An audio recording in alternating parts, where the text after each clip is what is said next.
محمد علی ایک باکسر گزرے ہیں بہت بڑے، قلعے نام سے، محمد علی قلعے ان کا نام ہے، سنا بھی ہوگا بہت سے لوگوں نے ان کا نام، مشہور گزرے ہیں. پہلے غیر مسلم تھے، بعد میں انہوں نے اسلام کو قبول کیا. کسی نے ان سے پوچھا گیا کہ اسلام لانے کی وجہ کیا ہے، ایمان لانے کی وجہ کیا ہے؟ محمد علی قلعے نے کہا میرے اسلام لانے کی وجہ نماز ہے، میرے اسلام لانے کی وجہ عبادت ہے. پوچھا وہ کیسے؟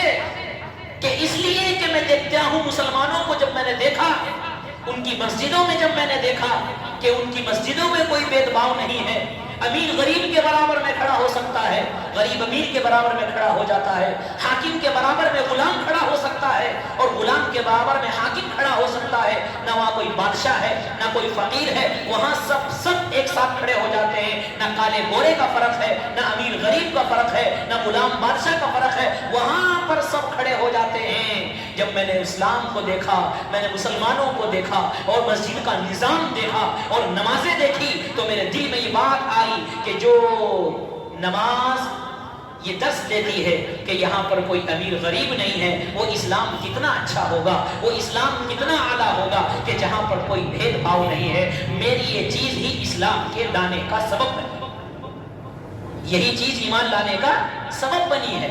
تو یہ نماز صرف عبادت نہیں ہے، اس نماز سے کیا کیا پیغام ہم کو ملتے ہیں وہ ہمیں سوچنا چاہیے. آج ہمارے درمیان اختلاف ہے، ہمیں غور کرنا چاہیے. مسجد میں آ کر سارے اختلاف ختم، ایک دوسرے کا دشمن ہے باہر مسجد سے، لیکن اگر سب میں کھڑا ہو گیا تو برابر میں کھڑا ہونا پڑے گا.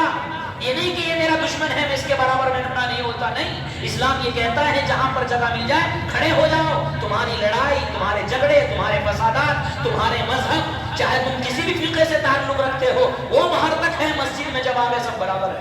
اب کوئی حنفی شافی نہیں، اب کوئی دیوبندی اہل حدیث نہیں، اب کوئی امیر غریب نہیں. آگے تو نماز کے لیے کھڑے ہو جاؤ، چاہے آپ کا دشمن دنیاوی طور پر ہو. یہ ہمیں نماز پیغام دیتی ہے، یہ نماز ہمیں پیغام دیتی ہے.